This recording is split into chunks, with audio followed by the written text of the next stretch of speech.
Assalamualaikum.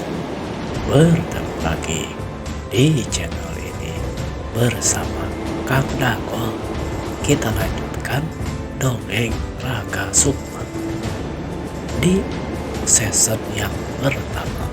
Masih di season yang pertama, di episode ke-63. Di episode sebelumnya, Kang Dagol menceritakan tentang Raga Sukma. Sekarang punya peliharaan monyet ya, kera yang diberi nama Silutung. Tapi keranya kera yang ajaib nih, bisa menirukan bahasa manusia. Kemudian akan keluar dari Pulau Biru. Bagaimanakah kelanjutan ceritanya? Mangga kasadayana cara ketan.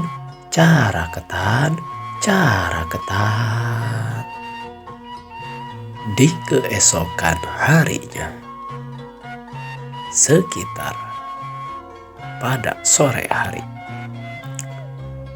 Raga Sukma yang sudah memiliki tubuh di dimensi tersebut, dengan kemampuannya yang baru tersebut, dia akan keluar dari Pulau Biru ditemani oleh Silutung. Sebagaimana sudah diketahui bahwa Raga Sukma telah membuat suatu kapal rakit lengkap dengan layar dan kabin untuk persediaan makanan. Setelah dirasa semuanya siap, mulailah dia perjalanan dengan menggunakan angin darat yang menuju ke laut. Di sore hari, mulailah Raga Sukma melayarkan perahunya menuju Samudra Biru.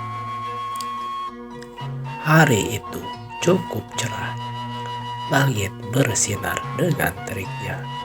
Angin pun bagaikan menyetujui sesuai dengan rencana, mampu melayarkan perahu tersebut sampai ke tengah samudra. Ombak dan gelombang tidak terlalu besar. Sampai Pulau Biru itu tidak terlihat, perjalanan Raga Sukma dan Silutung di atas perahu rakit tersebut berjalan dengan lancar. Sampai Pulau Biru tidak terlihat, saking jauhnya mereka telah berlayar.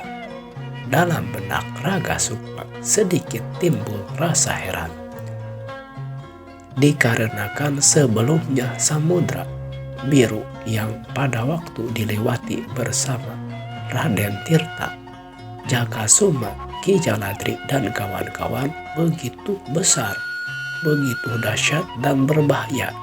Namun saat itu terasa begitu tenang-tenang saja. Menyadari ada sesuatu yang aneh dan perbedaan seperti itu, Raga Sukma berpikir, waduh, kenapa ini? Samudra Biru begitu tenang. Biasanya kemarin-kemarin itu begitu dahsyat, gelombang dan ombak besar. Tapi sekarang mah biasa aja, tenang. Anginnya juga bertiup dengan kencang, tapinya tidak membahayakan. Aduh, ada yang aneh nih. Betul, bagaimana nih? Apakah kamu menyadari hal seperti ini? Raga Sukma seolah-olah meminta persetujuan dan juga pendapat dari Silutung. Silutung, walaupun memang dia bisa menirukan suara manusia, namun dia tetaplah seekor kera yang tidak mampu berpikir dan juga bisa memberikan solusi kepada Raga Sukma. Dia hanya menatap sambil sesekali bermain di atas perahu rakit tersebut. Waktu terus berlalu. Rupanya benar saja yang dirasakan oleh Raga Sukma. Malam terus merayap. Kemudian sampai menjelang pagi, dia tetap terombang-ambing di tengah samudra. Entah laut sebelah mana, laut apa atau samudra apa. Yang jelas, yang dia rasakan, lautan tersebut terasa begitu tenang. Ombak dan gelombang tidak terlalu besar. Angin bertiup stabil. Dan perahu tersebut terus berlayar mengikuti arus angin dan arus air yang membawanya terus ke tengah samudra ke arah yang tiada tentu. Keanehan pun terus terjadi. Langit di siang hari tidak terlihat biru, namun terlihat putih walaupun terang, disinari oleh matahari. Anehnya matahari tidak terlihat, seperti mendung. Namun bisa jelas dirasakan oleh Raga Sukma bahwa suasana tersebut adalah pada siang hari. Hari itu terasa begitu lama, namun singkat karena tiada cerita. Dia hanya berada di atas rakit perahu tersebut. Sampai menjelang malam, dia mencoba mencari bintang untuk mengetahui arah mata angin di mana dia sebenarnya berada. Karena ketika dalam dimensi Jaladri, tentu saja Raga Sukma mempelajari tentang ilmu perbintangan dan arah mata angin di lautan. Namun di malam itu sama seperti di siang hari. Langit tidak terlihat jelas dan bintang pun tidak nampak. Wah, Lutung. Sudah tidak terasa kita sudah memasuki malam kedua di Lutung nih. Untuk sementara sepertinya kita harus mencoba untuk menghemat jatah makanan di Lutung nih. Karena seharusnya sekarang sudah berada di perairan Meiji. Kalau arahnya sama kayak kemarin. Waktu saya kan keluar dari Pulau Biru ini sudah 2 kali bersama Jaladri Muda. Dan harusnya sekarang sudah ada di perairan Meiji. Semalam saja Samudra Biru ini sudah terlewati. Tapi kali ini sudah 2 malam. Bahkan tambah 1 hari. Kita belum sampai. Dan lautnya berbeda juga nih Lutung nih. Sepertinya apakah kita tersesat atau ada sesuatu yang aneh nih Lutung. Tapi gak apa-apa Lutung. Kita menghangatkan diri, kita nyalakan api dulu aja. Kemudian Raga Sukma menyalakan api di atas rakit perahu tersebut. Memang dia sudah mempersiapkan rakit tersebut untuk bisa membuat api unggun. Namun karena terbatasnya kayu bakar, hanya sebentar saja dia bisa membuat api unggun untuk sekedar menghangatkan tubuh. Wah Lutung, tidak hanya makanan, kita pun harus mengirit-irit kayu bakar. Takut ada hujan, kemudian kita keburusan, nggak ada kayu bakar nih. Kita harus bisa irit-irit nih. Tapi percuma juga kalau ada kayu bakar kalau basah tuh. Aduh, malam ini nggak lama nih. Bagaimana kita masih terombang-ambing di tengah lautan nih. Besok gimana ya Lutung ya? Si Lutung yang hanya celengak-celenguk memperhatikan apa yang dikatakan oleh Raga Sukma.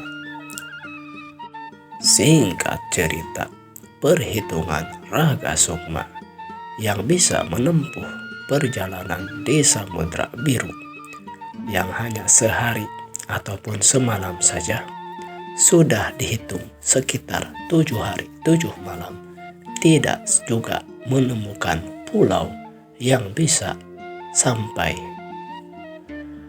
untuk berlabuh. Kepulauan Meiji yang dia perkirakan belum nampak juga. Malah dia masih belum bisa menentukan arah dikarenakan langit baik di siang hari maupun malam hari tidak terlihat, sehingga Raga Sukma tidak bisa menentukan arah mata angin. Singkat cerita, perbekalan sudah semakin menipis. Raga Sukma hanya memakan makanan dari bekal jatah yang hanya untuk 1 hari diirit-irit sampai kepada 10 hari kemudian. Untuk Raga Sukma yang memang sedang dalam keadaan menitis di dimensi lain, dia bisa kuat tidak harus makan, namun berbeda dengan si lutung kera tersebut. Dia memerlukan makanan karena memang dia sebagai hewan pun harus memerlukan makanan. Oleh karena itu, Raga Sukma sambil di perahu sedikit memancing ataupun mencari kira-kira bahan makanan yang mungkin bisa ditemukan di tengah lautan tersebut. Tentu saja tidak mungkin ditemukan dengan mudah makanan di tengah lautan.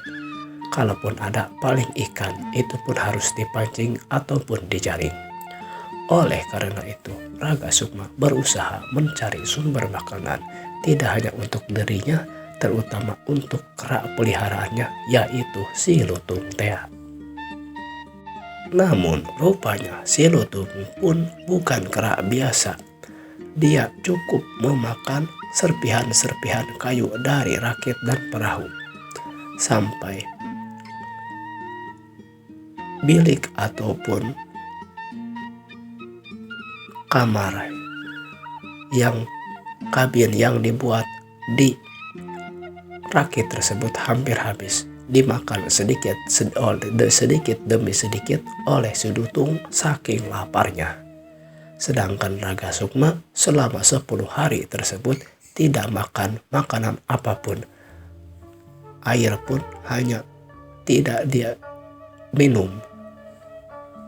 Karena memang persediaannya hanya untuk 1 hari saja, sedangkan mereka pada saat tersebut sudah hampir 10 hari. Ini memang ya, si Raga Sukma ini berada di dimensi lain. Dia bukan berada di dunianya. Seharusnya kan dia di dunia modern, dunia saat ini gitu. Sedangkan dia berada di dunia jauh masa dulu nih. Nah, si kera ini keranya berbeda, karena kera yang bisa menirukan suara. Nah, keranya juga kera ajaib. Jadi ketika bertahan tanpa makan, nah namanya juga dongeng nih. Mereka tidak tidak serta-merta langsung meninggal gitu. Karena lagi dongeng ini mah. Lanjutkan ceritanya. Akhirnya pada suatu hari terlihat langit biru. Awan seolah-olah menyingsing sehingga Raga Sukma bisa menentukan arah mana timur dan mana barat. Kemudian diarahkannya perahu tersebut kepada arah tujuan yang difikir oleh Raga Sukma, mengarah kepada suatu tempat, walaupun masih dia bingung kemana arah tersebut. Perahu rakit tersebut terus berlayar. Raga Sukma yang lemas karena tidak makan, walaupun dia tidak sampai meninggal, tapi tetap dia tidak memiliki tenaga. Begitupun hewan peliharaannya, si lutung tea seperti lemas tanpa makan. Memang 10 hari lebih ini mereka tidak sesuap nasi pun masuk ke dalam mulut dan perut mereka. Kemudian di hari ketiga terlihatlah sebuah pulau dari kejauhan. Mata Raga Sukma mulai bercahaya. Dia berharap itu adalah kepulauan Meji yang dia tuju sebelumnya. Namun setelah makin dekat, ternyata pulau tersebut pulau yang lebih kecil. Bukan kepulauan Meji, bukan juga pulau biru atau pulau-pulau yang lainnya. Sebuah pulau yang cukup kecil, namun menjadi sebuah titik harapan bagi Raga Sukma karena dia akhirnya bisa melihat sebuah daratan. Akhirnya Raga Sukma terus mengarahkan perahu rakitnya ke arah pulau kecil tersebut. Pulau yang sepertinya tidak ada penghuninya.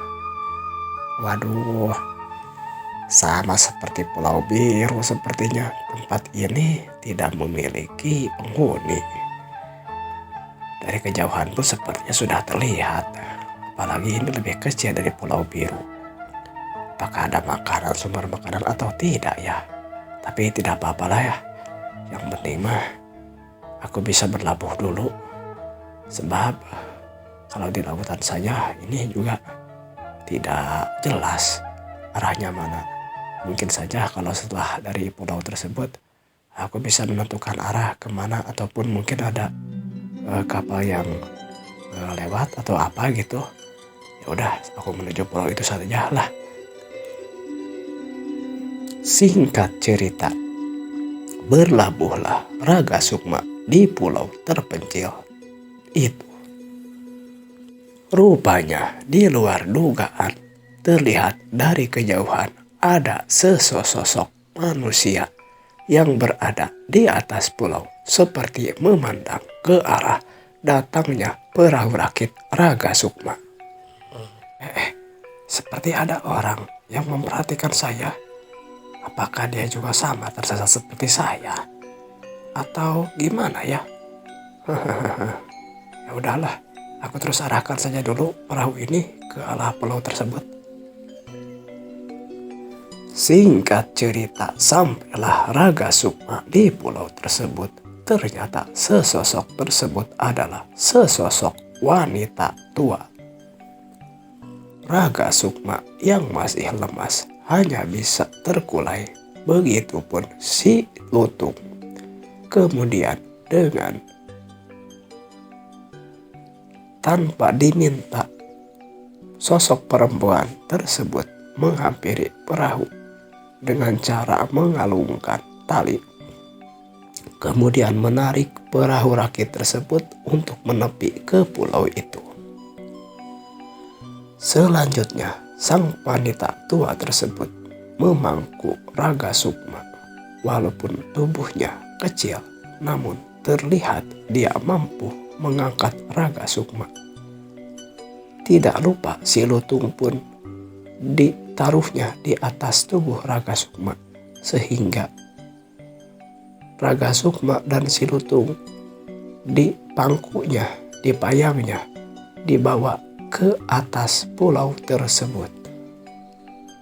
Dalam keadaan antara sadar dan tidak, Raga Sukma bisa mengetahui bahwa tubuhnya dipayang, dipangku oleh wanita tua tersebut. Kemudian terlihat di dalam pulau itu ada sebuah gubuk yang mungkin dibuat oleh wanita tua itu.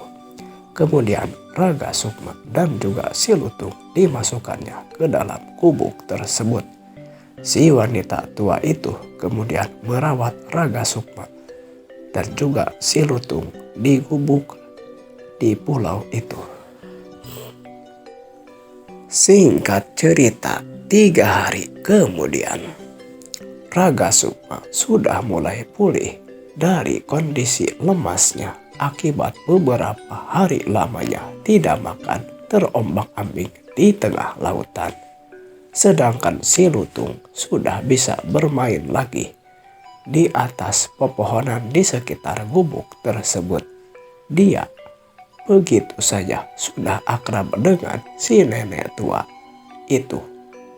Kemudian Raga Sukma di suatu waktu dihampiri oleh si nenek itu.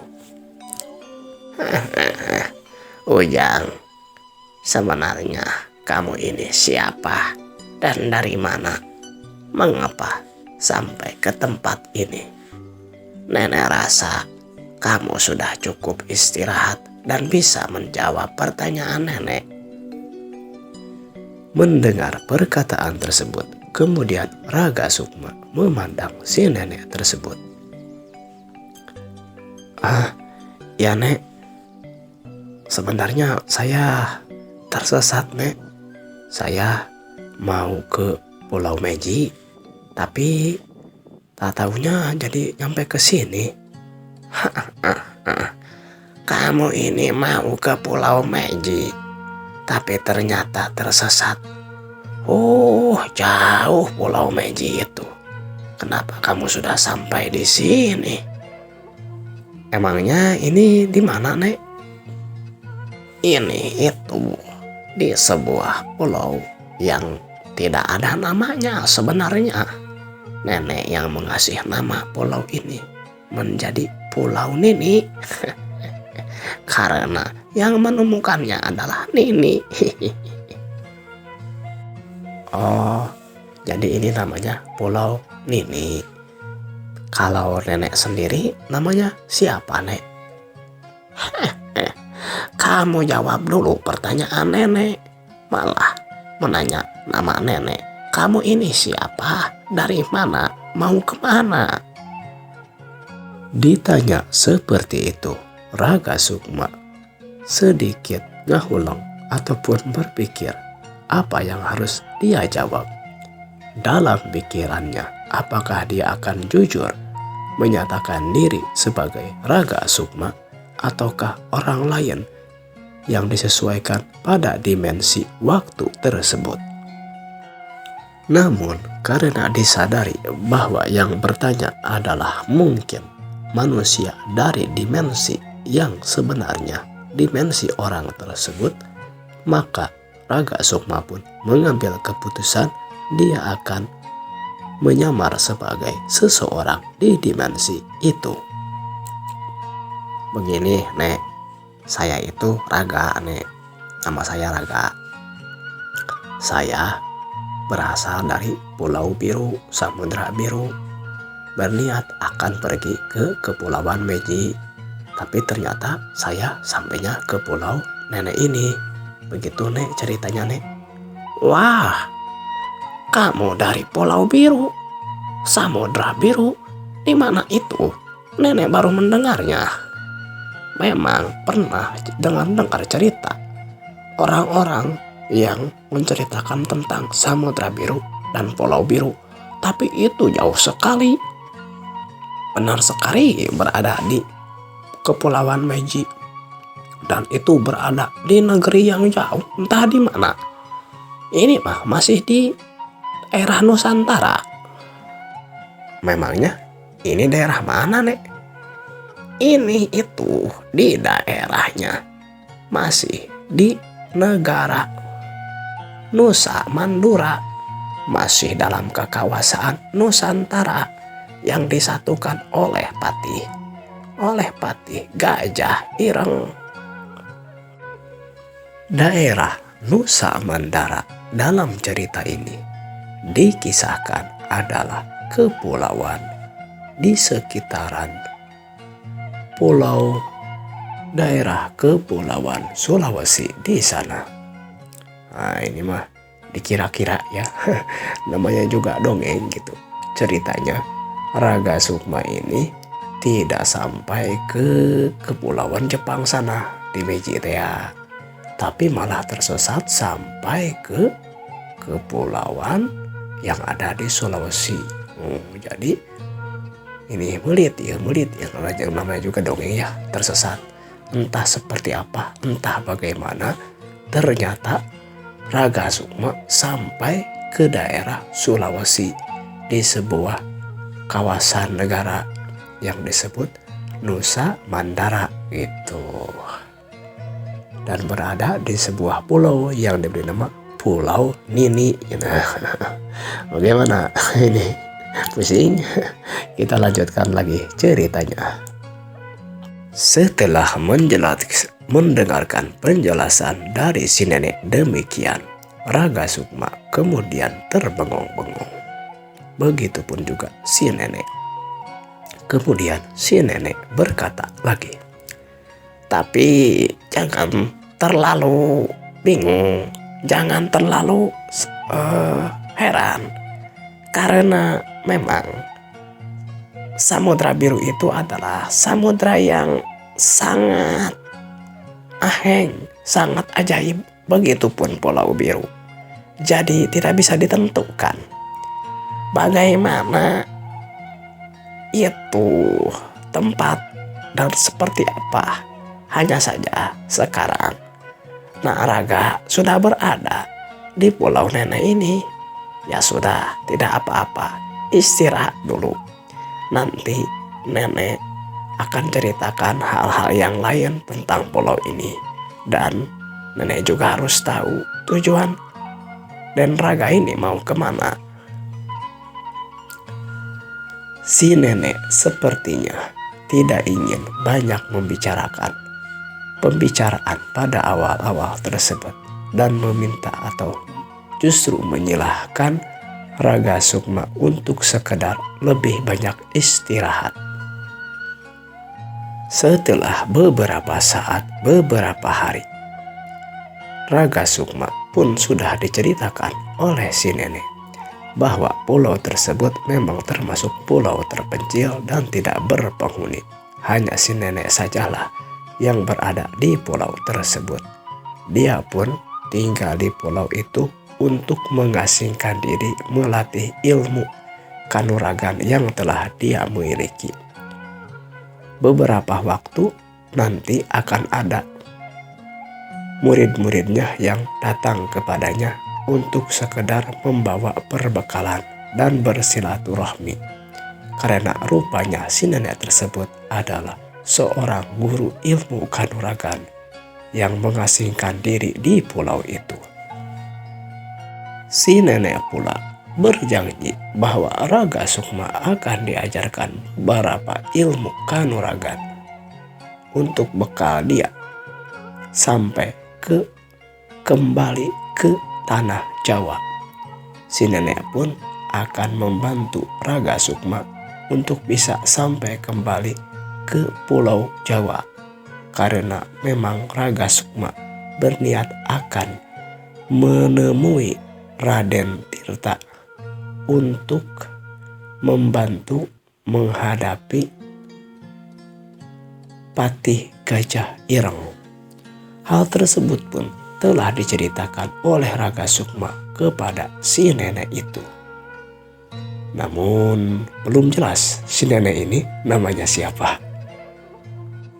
Rupanya si nenek tersebut bernama Nenek Dayang Sri.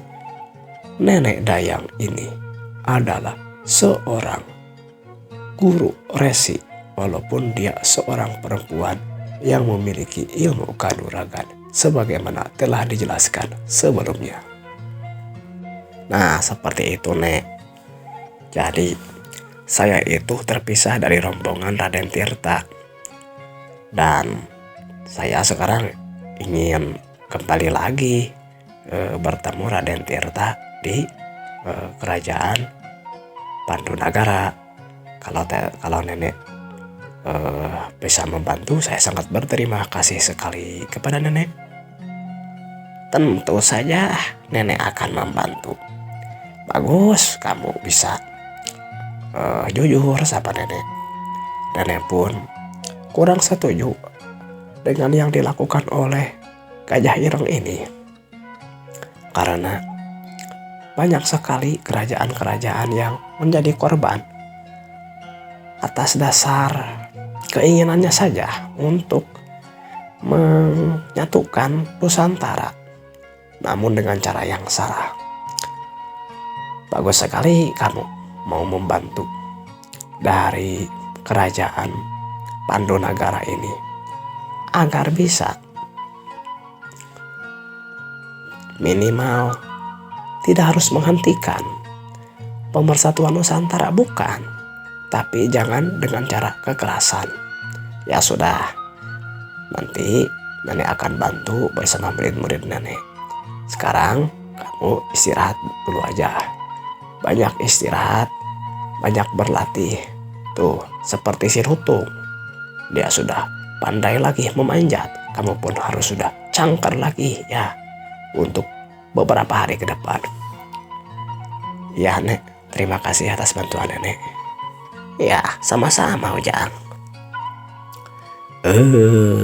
Waktunya waktunya para pendengar, semoga menjadi hiburan. Mohon maaf